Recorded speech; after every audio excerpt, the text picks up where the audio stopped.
House music. All right, welcome to On My Block, Oline Takeover with Mike Flanagan today. I'm your host, Mike Wahle. Thank you, as always, for listening. If you're enjoying, please subscribe, rate, and review on iTunes, Spotify, iHeartRadio. You can check out the video version of this on our YouTube channel, Process to Perform. Mike Flanagan is here. Packers, future Packer Hall of Famer, Mike Flanagan. Mike, how we doing? Hey, I don't know about that last part. For Twitter last night, you have no idea. I get no love on Twitter, but I put that out last night, and everyone was like, "We love him." Yeah. I'm sure. Hey, I'm all the things going to in the world, speak. that's what people are worried about. Listen, that and the cost of a carton of eggs. I think. Real quick, I got to do a quick BetOnline AG. BetOnline remains your number one source for all your sports betting needs this season. Everything from the NFL playoffs, pro and college basketball, UFC. Mixed martial arts. Why would they put UFC and mixed martial arts on these reads? Esports and more. I know. You always find the latest odds, team matchup info, player news, and game trends at BetOnline. With live betting options, free contests, and live scores for almost any sport or game imaginable, BetOnline is true. This is the worst written. BetOnline is truly the fastest and easiest way to bet all your favorite leagues and events. Head to website today, and use your mobile device to join and receive your 50% welcome bonus with your first deposit. Make sure to use your promo code BELIEVE, that's BLEAV, to receive your rewards. BetOnline.ag, where the game starts.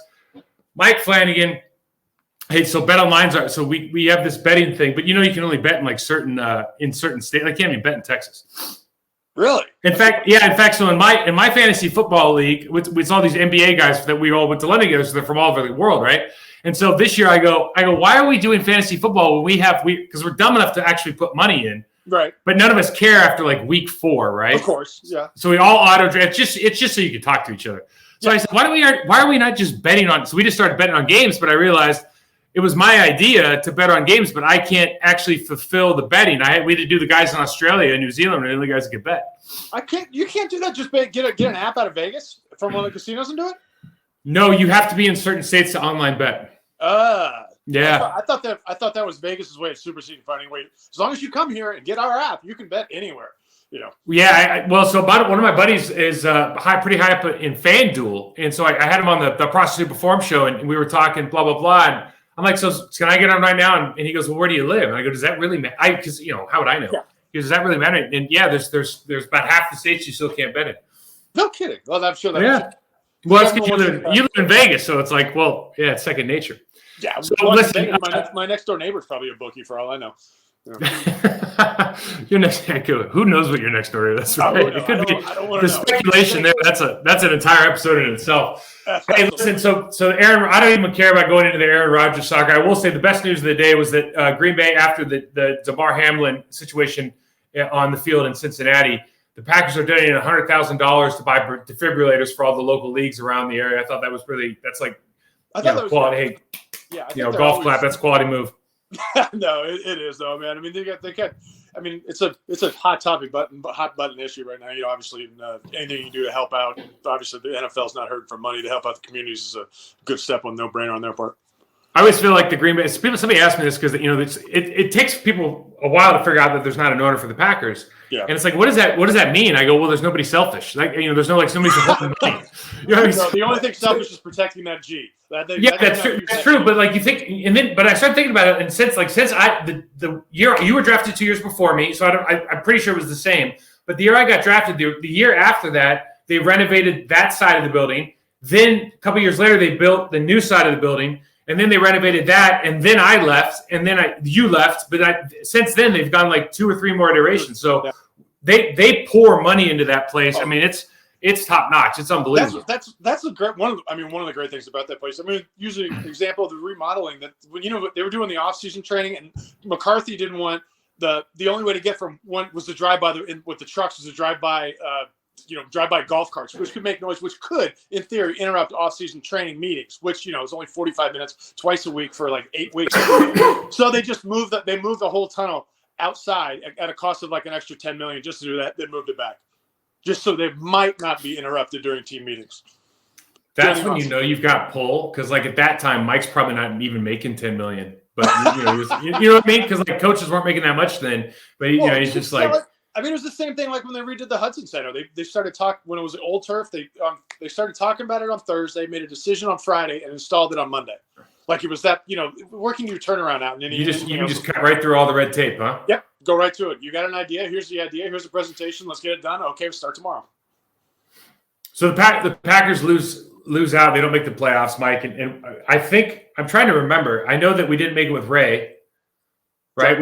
We made it every year. You made it every year with Mike, obviously. 2 Super Bowls and in the playoffs, San Francisco. Except 2005. Yeah, so Sherman, until the year Marco and Sharp and we all left. Yeah, I think we made the playoffs every year, didn't we? Every year, I think with that. Yeah, with Ray. I mean, obviously with Holmgren, yes. Ray Rhodes, yeah. No, and then Sherman at least for 4 years. Yeah. At least for 4 years. Yeah, it was a standard. It was a given. You never even thought about being. You're not packing up your car early in Green Bay if you are. No. There's a lot of packing the day you lose. Like the car's getting packed fast. But so I was going to ask you this question, and now it seems irrelevant because you really don't know. Because the answer is they fired the one coach that didn't make the playoffs. But so the one thing that's kind of prevalent in this, and I think this is like a function of the attention. It's just a different sport now, but. When you see a team, and if you follow the Packers, though, like the same themes that the reason that they lose games last year, the same reasons they lose games this year, right? They just lost more this year because, for any number of reasons. But when that happens, like you can kind of look at, you kind of go like, do the players want to be good? Are they playing hard? Like, do they know what they're supposed to be doing? And then what portion of that is the responsibility of the players? What portion of that is responsibility of the coaching staff and they're ultimately the head coach? I always go to like Navy Jocko Willnick, extreme ownership. If you're the head coach, everything stops with you, right? Because you're basically you're buying the groceries, you're baking the bread. Like how do you see that as a former player when you look at a building like that? That's like this is multiple years now of, even though they had success 13-3 in the regular season, multiple years of kind of underachieving. Like where does your mind go? My mind goes to Aaron Rodgers. It's obviously the core of that is Aaron Rodgers. You've had one of the greatest quarterbacks ever to play the game. I mean, arguably, however you want to call him, but whatever the label, he is in that discussion. And to only have won one Super Bowl with him is it an Aaron problem? Is it a supporting problem? Is it a coaching problem? Ultimately, it's probably a little bit of everything. But You can find another coach. Finding another Aaron Rodgers is kind of tough to do. But granted, he's at the tail end of here. I don't know how many more years he's got left, but it's I think. With the Packers have not gone all in on that like one season where, hey, we only got 2 or 3 years left in. Do everything we can. Let's see what we can get him before he goes. But that's just my own opinion. I mean, I'm always a little bit more still player. Do as much as you can for the players. So it's a little lopsided thought. No, but it makes sense, right? Like how many? Because right now, if you got rid of Aaron, so you were there. Were you there when Brett left? No, I was there. Aaron's first year. Was my last. So okay, so he was there for 2 more years of up and downs. Yeah. So, but you started feeling. Let's do the dance. Yeah, you started feeling the heat a little bit as far as like what was going on in the locker room there, and what the there wasn't social media, at least it wasn't prevalent back then as it is now, but certainly everybody's on the tip of everybody's tongue is like Willie won't he with Brett. Yeah, well, that was true, but we'd also as players say, oh, Brett's going to do the retirement dance again, roll the eyes and move on. Yeah, it's like who cares, right? Somebody just asked me this on another show, and I go, you got to understand, like we don't. If you don't ask us, we don't talk about it. We don't really care. It's not, like we all have our own lives. The only thing I would say this though, and Brett was kind of this way too, a little bit towards the end, is if you're the best player in the team and you have the most notoriety and you make the most money and you have the most endorsement deals. And now you're like creating more energy around yourself. Sometimes guys are like, dude, just we just give everybody else a little shine time or something. I'm just talking about from an attention standpoint. You don't need to like say, hey, Mike Flanagan's doing a great job, Wall's doing a great. That's what I'm talking about. I'm just saying the spotlight doesn't need to be on you 24/7. But then again, at least I can't only speak for myself. I think you and I we've never been in that position. So maybe it's just like this thirst that you need the spotlight on you all the time. I don't know. There's that. The flip side, or you're so unaware of what you do that you don't even realize that you're having. It's like Brett. I remember Mike, the DB we had, Mike McKenzie. Yeah, McKenzie, and he went down. He actually forced himself out of there. And Brett's up there saying that hey, I want this guys. You signed a contract. You should be here. Brett redid his deal every 2 years. They always, it's like, I mean, sometimes you got to be aware of who you are saying what you say. comes with the responsibility of being the greatest player in the Packers, in the organization, in the building, maybe in history, that kind of stuff. But I don't know. I feel like I think you're absolutely right, and then there's how you are living, and then how everybody else is living. You might not understand. Like the king doesn't understand how the guy who's growing his potatoes is living. But at the same time, when you listen to Aaron Rodgers, he comes off as an extremely smart, calculating guy. Like he's like almost like a puppet master, right? Like he's putting stuff out. He's literally like, he reminds me kind of Trump, right? Trump would be like, he'd be like laying in bed, like throwing a tweet out and then turning on Fox News and seeing how fast they got to it. I feel like Rodgers just like doing the same thing on the McAfee show, just like throwing some stuff out. And then he sits back on his couch and like, all right, let's see. That's our today's entertainment. Let's see how this goes. I could see some of that.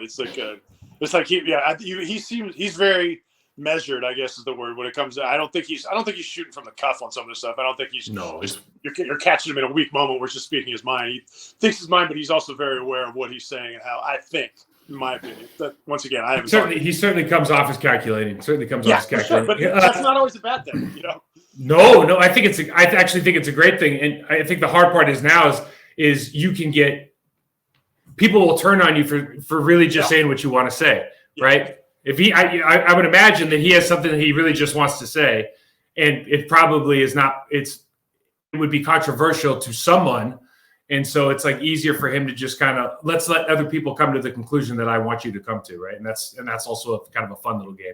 That sounds like a deep state theory, but yeah, I'm with you. All right, let me ask you this: when you came in, now you got injured early. What game was it? The first home preseason game, second preseason game of my rookie. When you're going through all that, and that was the 2 years really of 3, almost 03.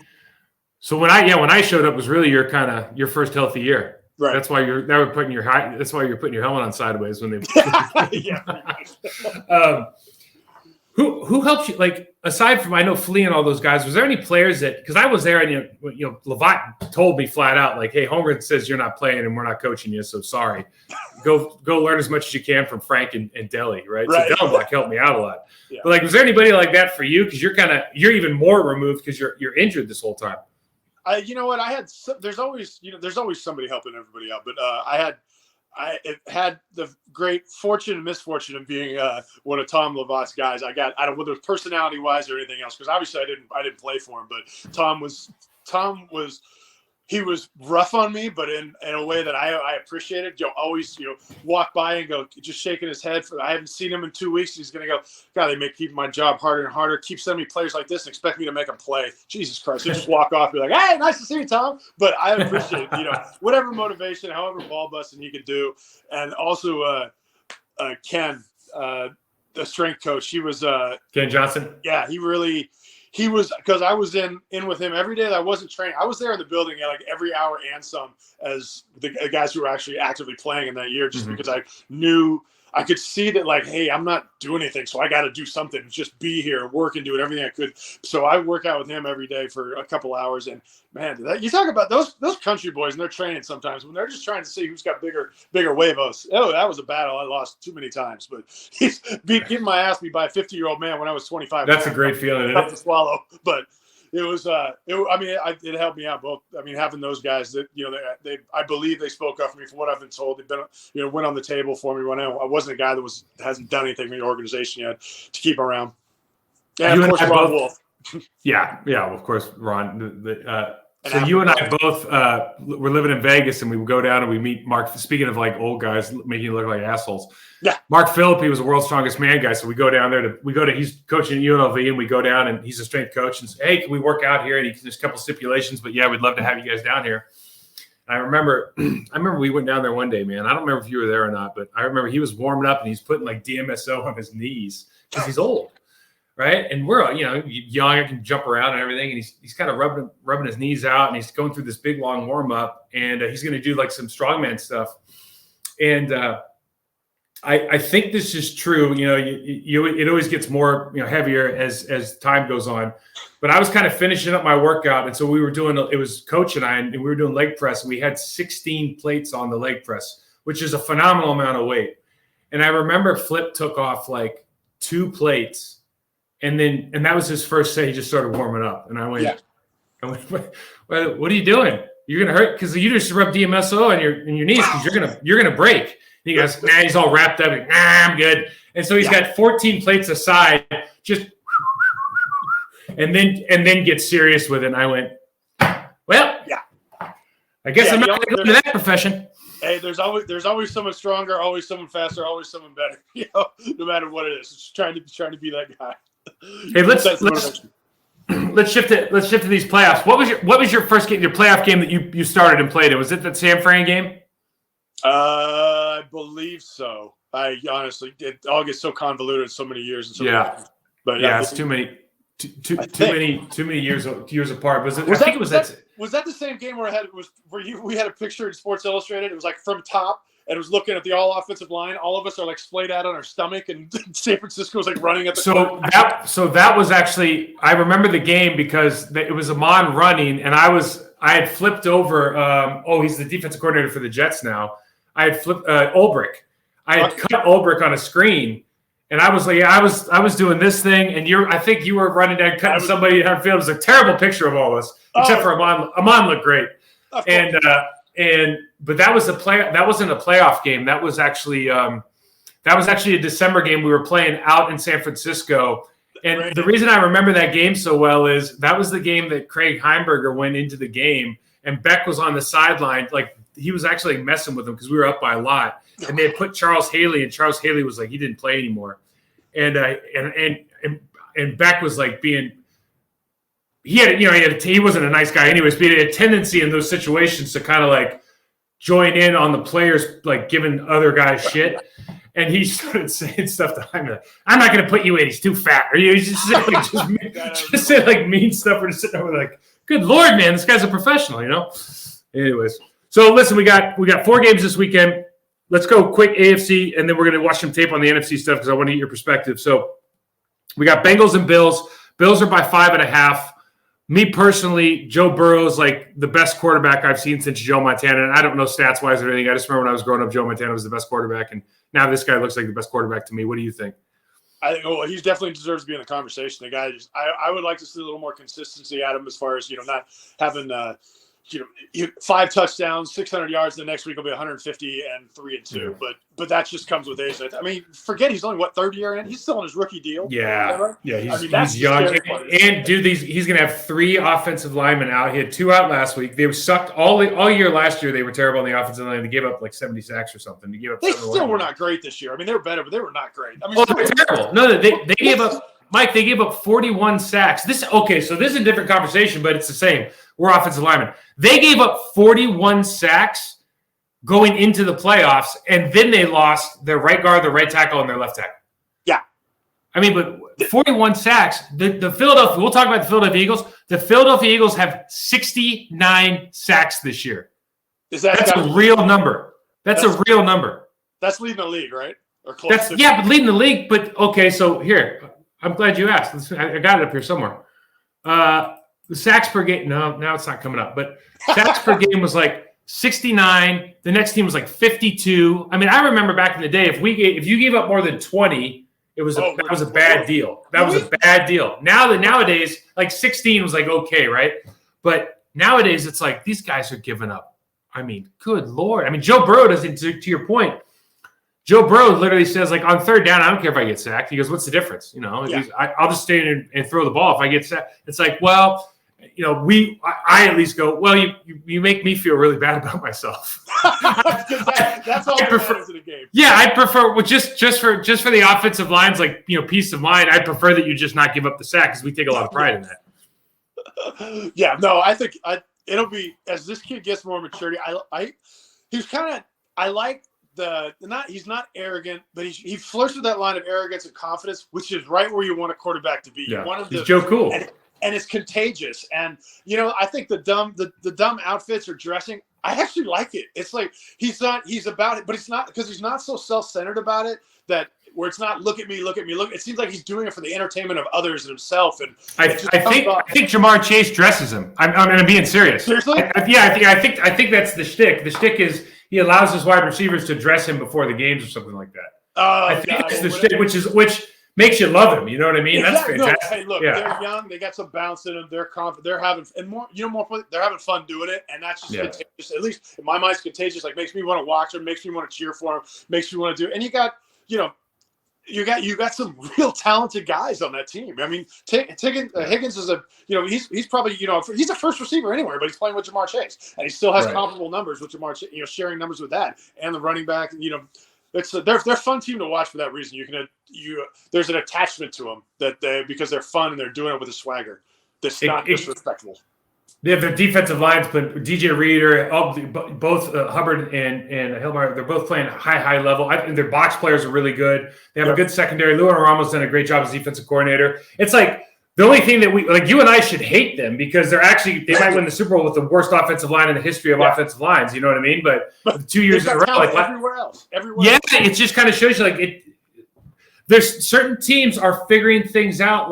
And I know Zach, and Zach's a great, very, very smart guy. You probably know him from Mike, but he's incredibly intelligent. But he does not run you would not say that's a user friendly offense. If you were in that offense, you'd be like, man, this is 5-step drop again. Or, oh my god, 7-step. You know what I mean? It's not user friendly. All these other teams, you look at the Bills, the Eagles, the Giants, the Jags, the Chiefs, the Niners. Those are all super user friendly for everybody on the field. This is not a user-friendly offense, but this guy's so good at what he does, and he's got, to your point, he's got all the skill position guys. It makes it look like taking candy from a baby, man. So I got the Bengals. You got the Bengals or the Bills? I want the Bengals. I mean, what will happen are all me with two different outlets. But I like to. I think since he's got a shot at him, I think Jared Allen's kind of tapered off here at the end, but. It's playoff football, so throw all that stuff out the window. It's just a matter of who's going to come to play, who's better prepared, and I think Zach will have them more prepared and ready to go. They have that swagger, and they're doing the right things at the right time of year. I agree with playing at a high level. So the other AFC games, the Chiefs, Jags. Chiefs are by 8.5 at home. Look, Dougie P's done a great job. So think about this. So old boy gets cut or gets fired today as offensive. Byron Leftwich is cut for the offensive coordinator for the Tampa Bay Buccaneers today. Okay. Last year at this time, he was first in line to get the Jags job, and he wanted to bring Adrian Wilson, that badass dude, that safety from Arizona, is now the director of player personnel. Okay. You remember Adrian Wilson, number 26, dude, number 1 in your heart. That guy was the first rocked up Cam Chancellor. He was Cam Chancellor before Cam Chancellor. So he wanted this, as the story goes, he wanted to bring his own general manager, and they said no, so he didn't take the job. Doug takes it. They're in the playoffs. Doug looks like a damn genius. Yeah. He coached his ass off this year and shows you how valuable a great coach is. And now Byron Leftwich, who was a shoo-in for a job last year, now is fired and probably is now that far removed from a head coaching job. I know I digressed a little bit there, but it kind of there's a lesson there somewhere about two bird in the hand, two in the bush kind of thing, right? Oh, for sure. I mean, you're getting the.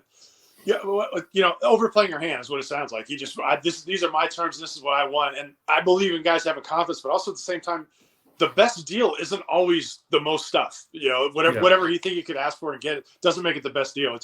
They really, if you get that one opportunity, that might be his only opportunity to be a head coach. You never know that. That's what you just don't know, right? Yeah. It's not there's only 32 of these jobs in the world. And that is about a highly, contested job. Everybody wants it. Everybody thinks they can do it. But it takes a unique person to be able to lead men like that. And Leftwich was doing it under the supervision of the guys he had. So maybe I think it sounds like he's overplayed his hand and thought more of who he really was than the rest of the world did, which is not all that uncommon actually. But present company excluded. You're such a lawyer. It's unbelievable.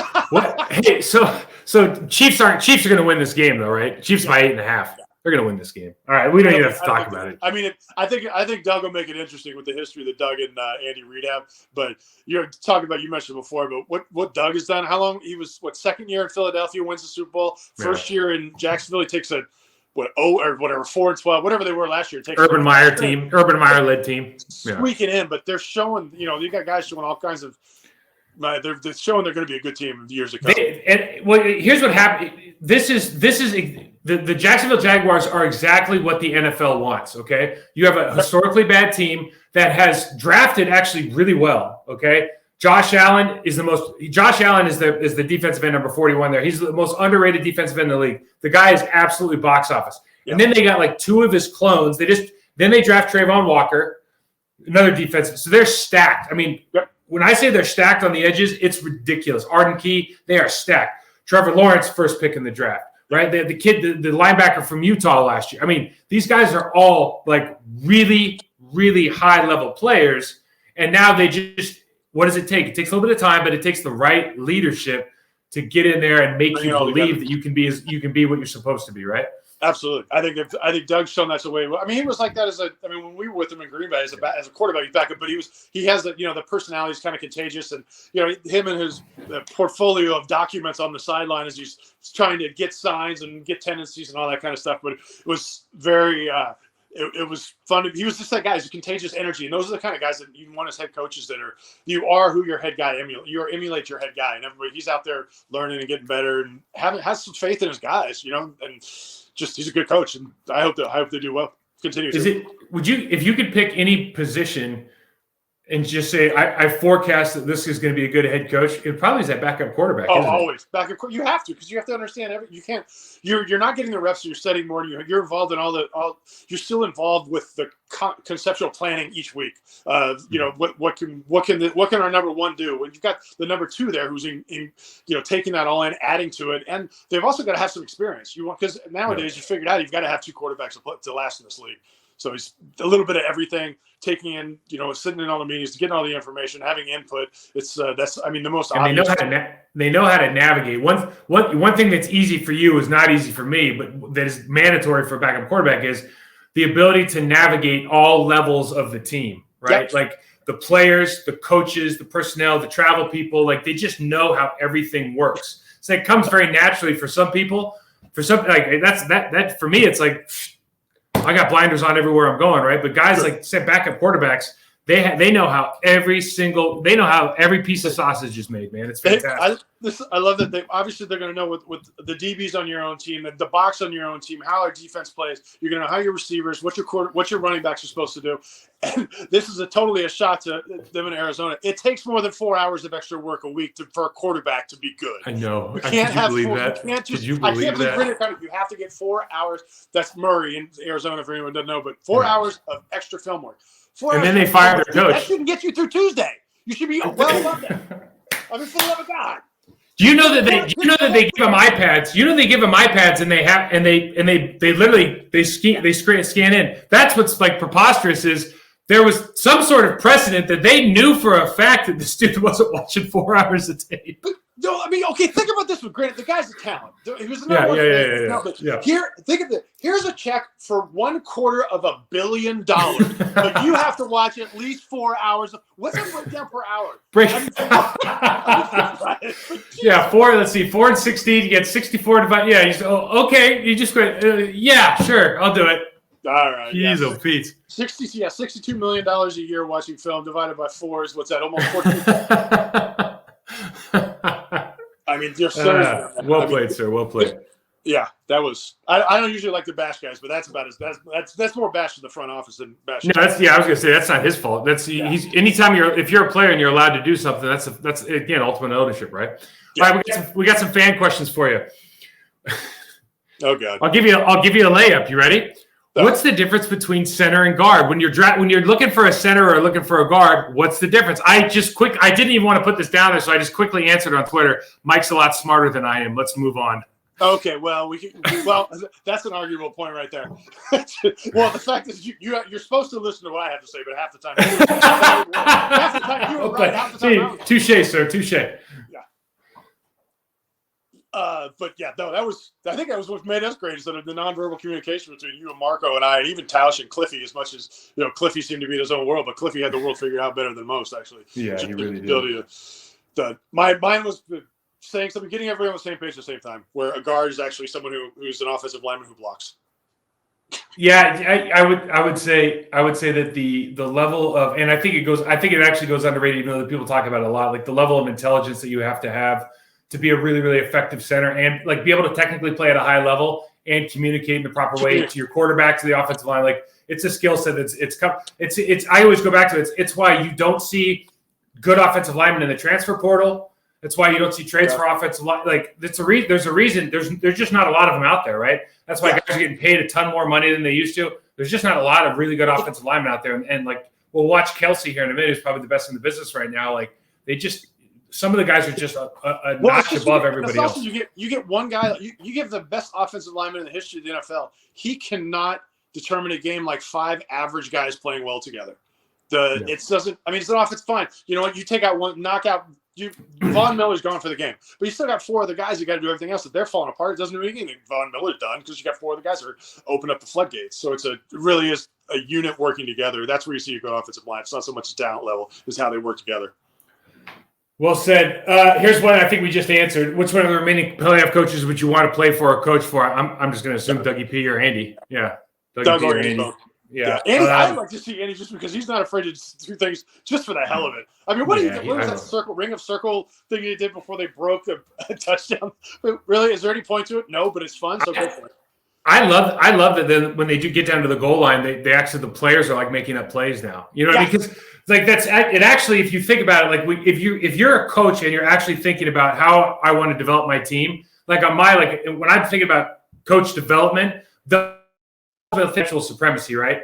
And to get there, like you have to work to a place where your coaches and everyone trusts you enough to be able to actually to be able to know the offense and defense situations, your players, what you're good at, in order to do that well enough where you're actually coming up with like some of these plays that they run are hilarious, man. But and then having the respect between the coaching staff and the players, like what a unique situation they have over there with Andy. And I know Andy did it in Philly, and Andy, I mean, he's done it in a number of places now, but he's very, I think, unique in this league in the way that he's able to communicate not only with like the personnel staff, but more particularly there's no doubt. I mean, and we talk about like the evil genius in the background is that in order for him, from what I understand, is that they're allowed to make up their own formations and shifts as they get in the red zone of the goal line, assuming that is corrected. Those guys can make up whatever they want, but they also have to understand what the actual rules of shifting and lineup is, so now they don't understand just, hey, this guy has to be here. It's all the 5 moving parts, they have to be lined up in this position to make it real. So now these guys are understanding it conceptually. So he's forced them to study at a level that understand the offense, not what you do, but what everyone is doing. And that's the real difference. I've always believed in being a good team and a great team is knowing what you do and knowing what everybody else does.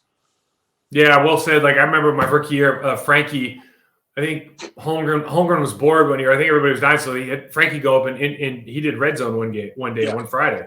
And I remember everybody like sat up in their chairs, and like Frank not only did the line stuff, he did everybody's routes against certain defenses, and then he started recalling times where like Brett threw a pick in the end zone on this play, and I was just went like because I was a rookie at that point, I just went, oh man, like there's a lot more to this game. Like I got a lot to learn, No, Brett, yeah. I think Frank had that effect on almost every lineman that came across and spent any time with him. Is knowing it's not just knowing what you do, it's knowing what everybody else is, getting him on the same. And I just really try to in my career try to emulate what he did. Like I've always been big props on how he handled things and how he taught other guys to get through it. Sometimes, hey, forget about it, move on. And then sometimes it's time to tell Brett he missed a cross, the crossing pattern during the middle of the game, or to go after a referee, or whatever goes with Frank. Yeah, he's definitely a unique guy, man. Special guy. I don't know if you saw this the new Colorado. So Deion's going to Colorado. New tight end coach gets up and he goes full drill sergeant private pile with the Colorado football class, like in a classroom setting.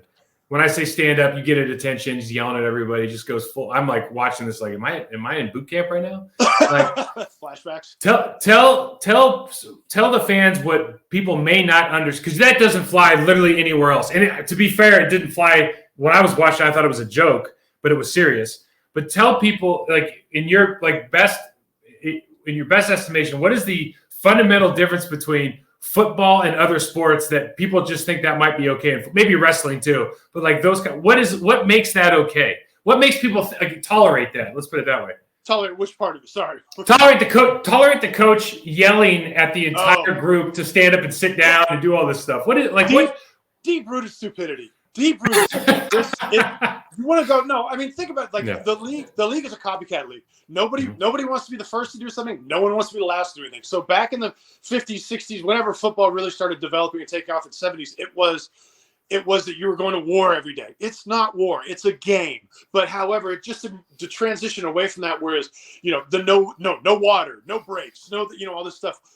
Helmet hit hard. You should blow up your helmet. No, all this. It takes a while to progress. It's slow. It's like social change. It doesn't happen overnight, but it's 10 times slower than social change the way the league goes, because change means changing things. You don't know how it's going to come out. It's knowing how's it going to affect the bottom line, which is where it always goes.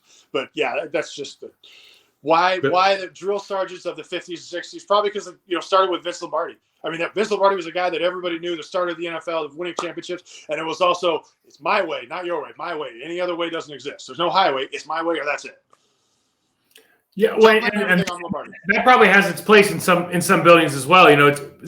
The interesting, like the thing about the war, to your point, a lot of people liken confrontational sports to war, and it's clearly not. But you look at the psychology behind it, like why people are afraid of dying, people are afraid of getting hurt. So one of the reasons that we have all this excitement and aggression around these sports, because we're masking fear, right? There's this underlying fear that you're going to either A, get hurt, or B, look like a fool in front of everybody. Someone's going to physically dominate you, right? And that fear manifests in different ways with different people. And drill sergeants, like everybody's trying to get you into that uncomfortable state so they can control you. Yeah. And nowadays, especially with this generation, like I'm watching that and I'm kind of like, I went to the Naval Academy. I've been yelled at. I mean, Beck used to cheer me out like that all the time. And I'm just sitting here going like, dude, I can't even imagine these guys would even get out of their chairs for this guy. It's a different world, Well, I mean, there's societal change. It's everybody. Just because you've always done something one way doesn't mean it's the right way to do it. I think that's why the league is slow to always to make changes like that. They're also always looking to change, but just at a pace that is undyingly, unamazingly, painfully slow. But they do. Yeah. They will do it. And they continue to do it because the best for the game is the best for their bottom line. And ultimately, once again, that's where it always goes. Everybody thinks it's a game. It's not. It's a business. But it just happens to be a game that makes business. Well said. Well said. Let's check out. Let's switch over and look at him. He's the matchup. So big match. So there's Giants, Eagles, and Niners, Dallas. Okay, so we're talking about the NFC game. So I got a couple things on tape here I thought would be interesting to look at. Talking about the Giants. So I think the big matchups are obviously the Eagles on both sides of the ball are really, really good. We talked about 69 sacks on that side. The Giants defensively don't have much of a chance, I think, against the Eagles unless they just attack the line of scrimmage.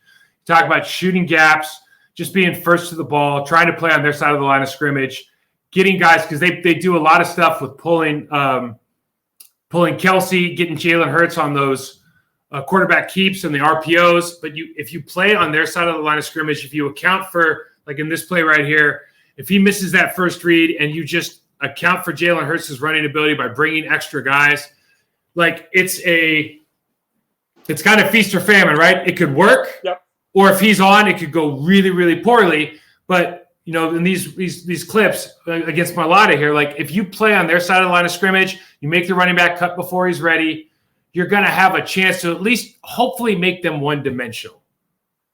Yeah, I can see that.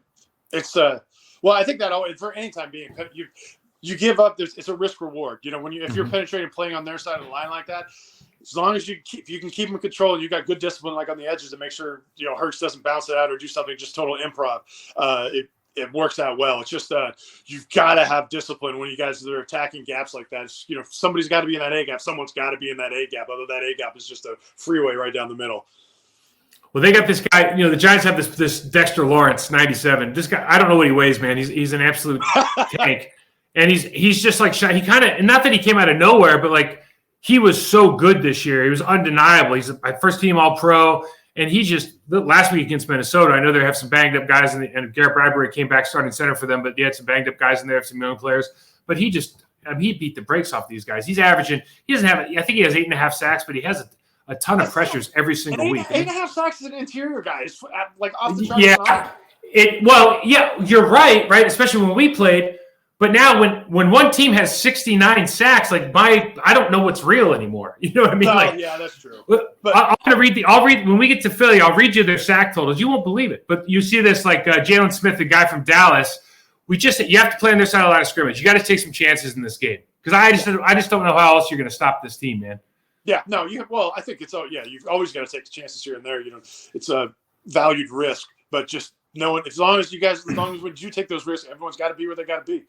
Yeah, I think the big thing here is too. You think about what does that mean? You're going to commit another guy to the box. You're going to commit another guy to the line of scrimmage, because if you don't, well, that means you're going to have to play man coverage, and then you start talking about, all right, can AJ Brown and all, like, can we cover all these guys long enough to get home? But you see what happens against this team, and this is not even a good run offense. But if they play back, then you get your two doubles, and it's easy to come off. Like, this is easy. The Philadelphia Eagles, with their offensive line, probably the best line in the league, they can do that all day long. No, in a heartbeat. This is not a problem. Guys in the, I think that's what the Eagles have. That's such value. They've got you can't, if you load up the box, fine, we're going to whip it around you. Or if you don't, if you drop everybody back, then hey, even if we don't have to play, Jalen's, Hurts going to run. He's going to get you yards with his feet, or throw. I mean, obviously throw the ball. He's a hell of a quarterback.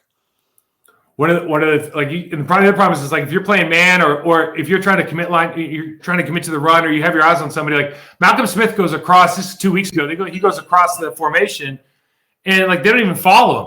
And then safety comes out of nowhere, like, oh, I had to rotate. And this is what when the playoffs hit, this is kind of the concern, right? Like, how much pre-snap communication can you load up on? So post-snap, you're not happy. You can just react. Because we've seen it, like we saw from the Packers this year. You see it from a ton of teams. When you get away from the pre-snap communication stuff and then just lock into your rules and go, and you start trying to switch things off post-snap, man, it's every team in the league seems to be really struggling in that, particularly in the secondary. Yeah, that's if you can get a team in man coverage, the majority, 4 or 5 deep, multiple guys in man coverage, the odds of keeping an quality NFL receiver covered is pretty much getting close to zero. It's just it's impossible to do in space to cover a good receiver man to man, especially for the course of the game. So if you got multiple one-on-ones on each side, and something's gonna be there. There's no question to it. That's just getting guys to move around, making defenses play, man, is more challenging than sit in the zone. It's like no, but it's common sense, right? Like last week, Xavier Howard, the Dolphins playing against the Bills, and Xavier Howard gets beat deep. Xavier Howard's one of the best cover corners in the league. Gets beat by Stephon Diggs, and it's like, well, what did you think was going to happen? Josh Allen had 5 seconds to throw the ball. Nobody can cover a good player for 5 seconds. That's just not how it works, No, especially for quality, one of those fast switch muscle guys like Diggs. I mean, they could run at 90%. You think that's full speed forever, then all of a sudden they've got that extra gear that just comes out of nowhere that makes it really look silly. So Hawkinson against the Giants last week. Hawkinson's a tight end for Minnesota. Came over from Detroit. I think he had like 130 yards on 129 yards on 12 catches, and he was their leading receiver. And this is kind of what happened when the Packers played against the Vikings last time, and they tried to take away Justin Jefferson. So the Giants come up with the same idea. Now you look at it, Malcolm Smith, AJ Brown. Goddard's a great tight end. Like, they have weapons. If you try to take away that one person, it's like, are you willing to give up the tight end, for example? Are we willing to just give up 130 yards for Goddard if we're the Giants? Right. They're running double stick here. I thought there's a great double stick nod concept versus cover 2. Like we all bag on Kirk Cousins, man, but he can make some serious throws. But like, are you just willing to give up, like, tight end has 150 yards receiving, but AJ Brown has 30? Like, you're probably taking that as a W, right? Oh, for sure, yeah, because you try to stop your offensive best weapon. If you can, shutting down Jefferson, that's pretty much. The other 16 games of the year, he had like almost 2,000 yards or closing. There was talk of him. He was at 1,800 yards with 2 games to go, and he didn't get it. I know, and that's because basically what Green Bay did to him. So there's a blueprint if you've got a talent, in a DB like that who can man up with him most of the game. But yeah, if you're going to give up 100, would you rather give up 120 yards to Jefferson or to the tight end? It's a good point. Really, 120 yards to Jefferson is probably more like 200 after he catches the ball, where the tight end's probably eked out every yard he could for the 100 there. Oh, that's a really good point. Like, yards after the catch, because it's kind of like, because obviously it's 1 yard is equal to 1 yard whoever catches the ball, but there's kind of this like demoralizing effect that it could have, because you're probably trying to focus on stopping one of the guys and you're not having success, and B, like the constant threat of it's not George Kittle playing tight end, it's anybody else is not going to break 17 tackles. So as opposed to AJ Brown can go yard anytime he touches the ball. Yeah, as we'll see here. Like, I wanted to show a couple of things on offensive. Like, this offensive line is so good. I don't know how much you watch this Kelsey guy. He literally, he's forever, like, dude, he's timeless, and he's better now than he ever was. And look how well this guy moves. What is he, like 37? He's amazing. Like, he just moves so well. That makes me feel bad about myself. He's moving there better than I am now without any weight on. Yeah, no, he's he's obviously he's been a lot of talent for a lot of years, but this year has probably been more amazing to me than anything else. Is the fact that I've been in his position, been old, and I couldn't hold it together like that. My body couldn't move, couldn't keep doing it. Whatever he did, whatever he does training wise, I didn't do it. Obviously, he's showing how you can, if you do it this way, how you can do it right. You imagine his parents popped out two probably Hall of Famers. Yeah, imagine that? That's crazy. Yeah. I mean, what are the odds? They're not like they're physically just different people. I mean, obviously, yeah. But I mean, they don't seem like they don't. Sometimes they seem like they're not come from the same parents. They're just physically the way they develop, the way they move. You heard it first, guys. Stepbrothers. Yeah, way to get. All right. Yeah, I'll be getting a cease and desist letter coming from Kelsey. Check out. Hey, as a center, so they got an ace block to the linebacker circle. Check out this, like how it's almost like nonchalant. This is insane. Look at this. He just takes his sweet ass time just hanging out. I mean, yeah, just wait, dude.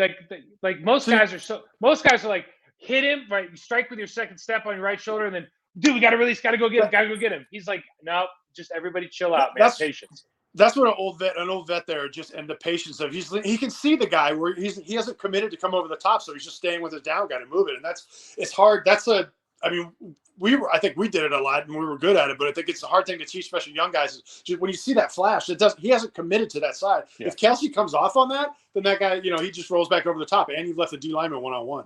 So just good patience and discipline by him. They found this guy in rugby league, right? This guy Jordan Mailata.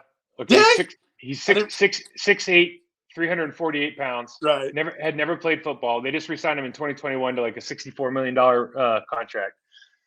I didn't know. For some reason, I thought he was. I don't know. I must be confusing him. I'm confusing with the kid out of Detroit. I thought he was a high Oregon. Oh, you're talking Penei Sewell.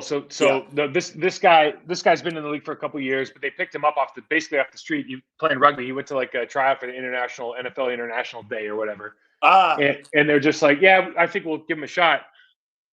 2 years later, he gets a huge contract. I mean, 6'8", 348 pounds, and this is 55's like the Saints guy. Mario Davis, he's the guy. Mario Davis right here is like, yeah, business decision. Thank you very little. You do a little. They just pull here, and tomorrow's like, no, we're good, bro. We're good. No, we don't want. I don't want to take that on. Yeah. That's like he gets in the hole for 19 other tackles in the league, dude. But this guy's like, you know what? Let's just call. That's what. Right here. No part of that, bro. Anticipation of death is worse than death itself. He did not. He was afraid to take that hit. Lane Johnson is the right tackle. Yep. He's been around forever. He might be. He's always injured, but when he's healthy, he might be the best tackle in the game. He's one of the top 2 or 3 tackles in the game. And this guy is so good, man. And I was watching this, and like, it doesn't seem like a big deal block, but you know how difficult it is playing center. You got a guy head up now. He's in a 2-point stance. This guy's in like a 4-point 4 technique, and they're going to just basically run the counter play using him as a single block down instead of like a deuce block double team tray. They're just like, nah, we're just going to block you down. And he just manages this like no problem against, not a slap. It's just, that's a T stutter. Yeah. On the weak side, putting him. Yeah. That's a tough. That's a tough ass block. That is a tough ass block on a 4 technique that can just pop back outside as easy as you want. I mean, this guy's, they're just stacked offensively, man. On a play like that, you got so many guys counting on him. That point of attack, that him getting movement at that point of attack was just such a hard thing to do with, especially a guy in a 4-point, and then to have it to do it like that with the success he had is pretty impressive for sure. Let's see what I got here. Oh yeah, so this is a Kelsey double team with the right guard here, and this guy ends up literally. I mean, that's a bad. I mean, that's you're facing the wrong 5 yards downfield. Bro, you're facing the wrong direction. Like, where'd he go? The back hasn't even have to make a decision or do anything until he's positive 5 yards. That's ridiculous. I mean, that really shouldn't happen. So that'll get somebody fired right there for sure. It will get somebody fired. So the best part about Kelsey now is like they run a bunch of plays, and this could be a run, and he'll come off this hard and then just like pop back to the middle. So he'll snap the ball and just launch on somebody and like leave this huge. Like if you went to Marco and just launched on that guy, I'd be like, whoa, man, what about that A gap? But like their guards are good enough and like they've been trained this way. Like they just don't care because they run so much crap in the backfield that these guys aren't rushing. So this dude, he like tees off and then just snaps back into the middle all the time. So this like D tackle has no idea if he's coming or going. Yeah, I mean it's just nuts. And the movement doesn't always have to be north and south. Any kind of movement is a win. Right. I mean, that's right. 5 yards before he even thought about touching him. That's before he's going backwards, right? And then they got the passing game, and because they're so good in the run, I think you got a 2-by-2 look here, and everybody's got eyes in the backfield. They're all man coverage. We talked about, like, if the Giants want to play man coverage so they can add an extra guy, or they can account for Jalen Hurts, they can run a spy, whatever it is. Like tomorrow Day is probably just running spy right here. But if you got 4 dudes one-on-one, like, to your point, man, they've got good receivers and a tight end. Somebody's going to win. You can't, to expect that to happen. And all it takes is just, you may have it 90% of the time, you may have everybody locked down, but 10%, that's 40 points. If you're missing, one-on-one and the big hit like that, a 40-yard slant or whatever it is, a corner, it's something that you're half step behind. You can't expect that to happen to everybody be shut down. I mean, you can put pressure on guys that do that, but I mean, you're destined to fail. So right here, I got these guys are these offensive line guys can do it all, and they're a really, really good screen team. They run these tunnel screens. They run they run schemes to the tight end. But I just wanted to, O-line shout out here. 3 guys downfield making plays. You could probably show a couple of their touchdowns. They just have every one of their guys. This is the other thing, Mike, that I want to get your commentary on. So now they talk about inside. We're a zone team. We're a gap team. We're a man team.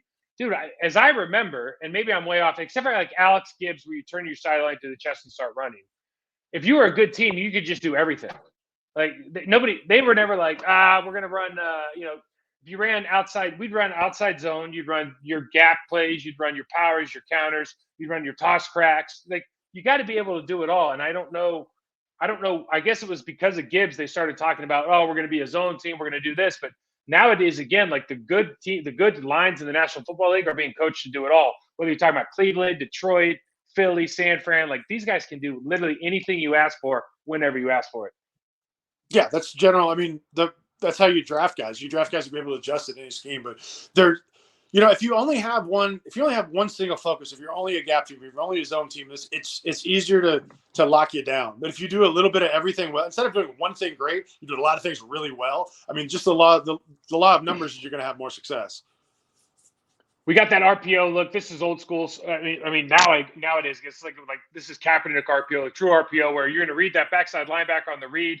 If he goes with the running back, you're just going to run. You're running this quick slant to. I think this is AJ Brown. I mean, it's like taking candy from a baby, and they can literally run this kind of stuff all the time because they're so competent up front. They have such a deadly running game, and it's like you try to commit to with these. The Giants try to commit with a single safety man look, bring an extra guy down the box, spy, bring a guy off the edge on a man blitz or a drop zone to the other side just to account for Hurts on these kind of run looks. And dude, right away they're just like, no problem. We'll run a slant or a bang 8, and it's like, what do you? I just don't know how to stop them. They haven't been able to figure out an answer yet. Anytime you get a quarterback who can run, it always causes problems. I mean, obviously back to the days of Michael Vick and Lamar Jackson and Hurts and everything. These it's just a new generation of quarterbacks that are just better athletes. They can do more things, and you want your best athlete to have the ball in his hands as much as you can. When you get a guy like that, I mean, Hurts or Lamar Jackson or anybody, even Steve Young, anybody who's a running quarterback, it's a dilemma that I don't know that there's ever an answer for. It's just how do you contain it more so you can't control it? How do you contain it and mitigate your losses? Because if you got 5 guys that they do lock down 5 receivers, then all of a sudden somebody decides to tuck it and run. It's 40 yards, which that's demoralizing for a defense. Everybody did what they're supposed to do, but you couldn't tackle your quarterback who just took off.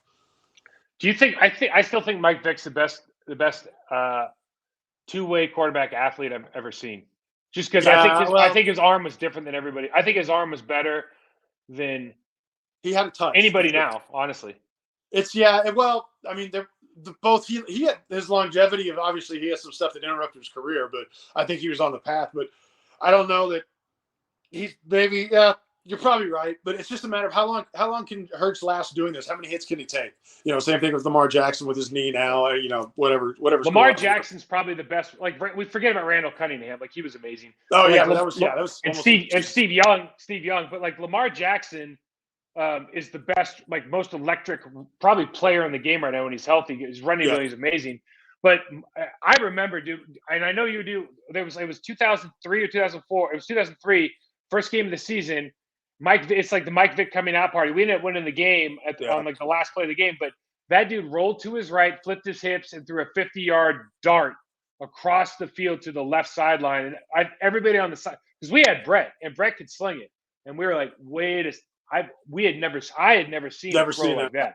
Never seen that kind of athleticism. Like that. You're right. I mean, obviously his highlight film and reels for how long as his career was and how much time it was broken away. It was impressive everything he did. That he definitely had the arm strength. Just I don't want to Hurts and these guys yet. They're still in the very beginning phase of their career. If they can last with that, with that ability to run, if they can play 10, 12 years in this league, I think they'll be the greatest to ever play. It's just a matter of getting there with the risk of taking the beating that these guys do. I mean, at 220 pounds and 350-pound guys hitting you day in, day out, it adds up. They're doing a good job right now too, especially like Lamar. You talk about they actually brought in my old coach to start instituting or installing some of the option concepts. Obviously, Hurts's offense is completely designed around him. Yeah. But this is the thing he can do. He throws this to the Alabama receiver Malcolm Smith, where they got a guy wide open in the middle, but he's just going to take that one-on-one look and he can drop it in the bucket. And he's just the Giants have to be aware they have playmakers across the entire field that can just do this damage. And the last thing I want to go ahead. I was just going to say the last thing I just want to show this Eagles defense, man, because I talked about it. 69 sacks. I'm going to rattle this off for you. Hassan Reddick, who they brought in from Carolina, has 16 sacks. Josh Sweat, has 11. Brandon Graham, who's in his 20th year, has 11 sacks, career high. Fletcher Cox, who's in his 20th year, has 7. Jamal Hargraves, number 97, who for me was their best player. I think he got hurt in the middle of the season though. Had only 11 sacks, meaning that I think he could have had 16 as well. I mean, 69. I put a curse word next to this because 69 sacks. What the hell? I don't know how offensive coordinators in that conference still have their job. I mean, you can't. There's no that's like an unparalleled number without, especially when you're not talking about a blitzing and stunning team. You're talking about just your 4 down. That's unheard of. I'd be worried about my job if I was anybody else in the NFC East. It's crazy. They only give up 300 yards a game. They're best in the league giving up yards per game. They're right near the San Francisco 1-2. But they give up 20 points a game, which is good for 8th in the league. I mean, it's good, but you go, okay, 69 sacks, you're number 1 in yards allowed. But they've always kind of given up a lot in the run game because they'll put 6. They're so good up front, right? That they'll play 2 shell, put 6 in the box. Everyone's like, we just run on them down the field, and then people end up stopping them because their offense has been so dominant that it's you're never going to be able to keep up with us. You're going to try. We'll let you burn the clock and get 60 yards off, and we give you 2 shits. Go ahead, score your 20 points to be happy about it. We're going to score 40. Number 1 in the passing game. They only give up 180 yards passing. I mean, this team. The Giants offense too. They're getting 22 points a game. They're number 4 in rushing. Obviously, with Saquon Barkley, 148 yards a game on the ground. They got a high. I mean, Daniel Jones is having a year. He had a great week last week. 67% completion team in general. They're last in throwing picks. I think Daniel Jones only has 5 picks on the entire season. When they said just a couple weeks ago, they're saying he was a bust. I love that. Oh yeah, it's insane. It's insane. Well, it's a new coach, right? It's Daboll's another guy who could be up for coach of the year. Because you have all this. You've accumulated all this talent. Andrew Thomas. They get Thibodeau this year. Daniel Jones, Saquon Barkley, and all of a sudden it's this is how we're supposed to use these If you players. get someone, you get the chef who can get the right mixture and right balance of whatever it is, can make the same team be a lot better the next year, even if it is the same core. The question is, obviously they're going to try to run the ball probably 50% of the time, the Giants, as long as the game's close. And the question is, go back. Can you rewind that? Yeah. Okay. You see that 9 times out of 10 in this league, a guy backs doors like that. He doesn't have that burst to. He makes that inside step and then bursts out and tackles him in the backfield. The back should be able to outrun that, but that's just a hell of a play by whoever that is. That's not. Yeah. That's not toxic. No, this is 93. So there's kind of 2 things that are interesting here, right? Because you're absolutely right that's a phenomenal play. But then you also notice, and I'll show you on the next snap, he's got that square stance where you can take that big step inside or out.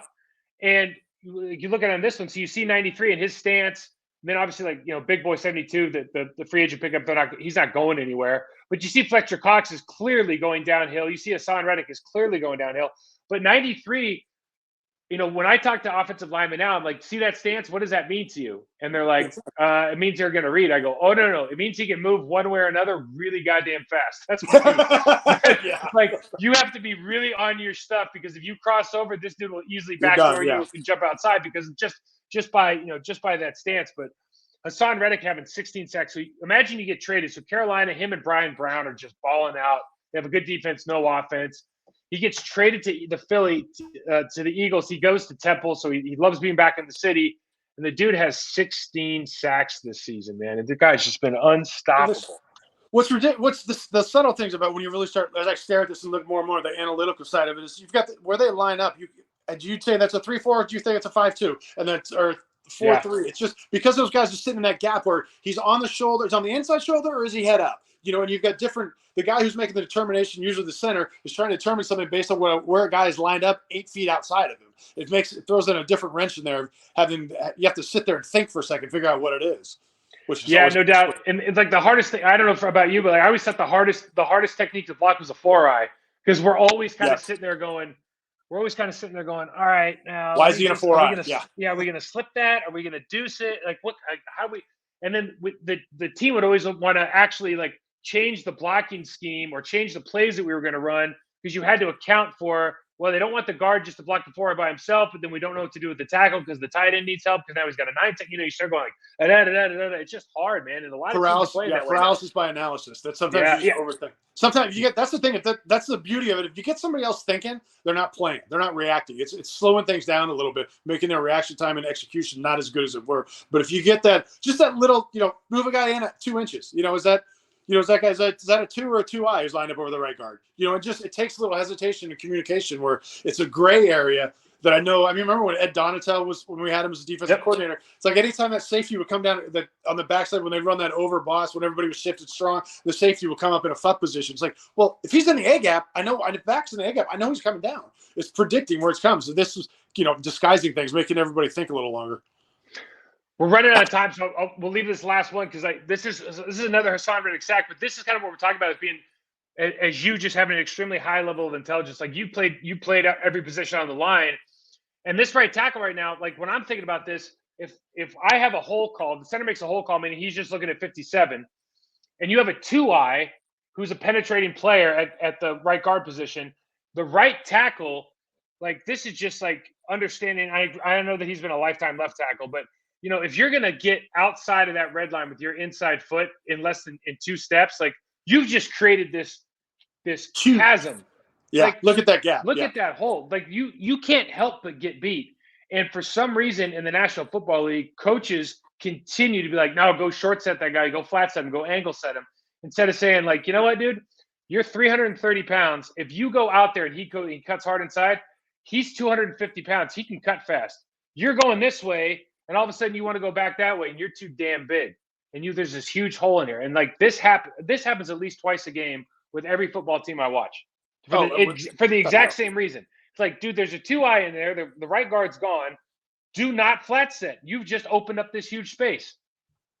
Well, just the physics of it. It's the shortest distance between 2 points. It's always going to be inside a tackle. And every defense basis is trying to get what you want to do with those tackles outside is get them leaning outside, because it's faster to get inside of them. But that's the discipline. We always hear them say, one more kick, to trying to keep you square to slow it down. But anytime you put a gap like that, I mean, a 250-pound athlete versus a 350-pound athlete, who do you think's going to move quicker? Who's going to get there fast? That's just common. This is what happens when ex players you get old and you watch film. You go, because I literally watch film now and I just go like, you go, why did I do that? You know what I mean? Like, oh my god. But how did I miss that? How did that change? How did I not even? I remember I can't remember exactly what it is now, but you said something to me one time when we were retired, and you said we were like, I think we were at Coach's game. He was coaching Del Sol. And you said something to me, and I just remember going like, I never even thought of that, Oh, just because you were, the center and the way you thought about things, I went, oh, that would have been helpful. No, it's funny. Sometimes the simplest things. Everybody's wired differently. How you can see. it makes no sense to me. What makes clear sense to me sometimes doesn't make sense to other people, and everything else. I'm not the only one, but like I remember I did it in Houston a couple of times where they chose defense we'd never seen before, but it falls within these rules that we had forever. They cover, hey, make the call, get everybody on it, and then told not to do it because they don't think I could do it again, or don't think everybody get on the same page again. I'm like, that's why I'm here. I know. That's why you brought me in. What do you think? You think I lasted 12 years because I was good? No, because I could communicate. My man. Listen, Mike, we're going to get out of here. Everybody, Mike Flanagan is not on social media. That's why it just says Flanagan there. He's gone into the one-word name. But you can. We could tell a crazy TikTok story about how I somehow started following your daughter. Oh, that's just. We'll leave that one for another time. You almost have to explain it because it sounds so bad. I'll leave it up. I'll leave it up to people's imagination. Oh, listen, thanks everybody for listening. Thanks everybody for listening. Find me on Mike Wahle 68 on Twitter. You can check this out on the Process to Perform channel on YouTube. Mike, thank you so much for being here. It was an absolute pleasure. I hope you enjoy the football this weekend, man. All right, have a good one. Thank you.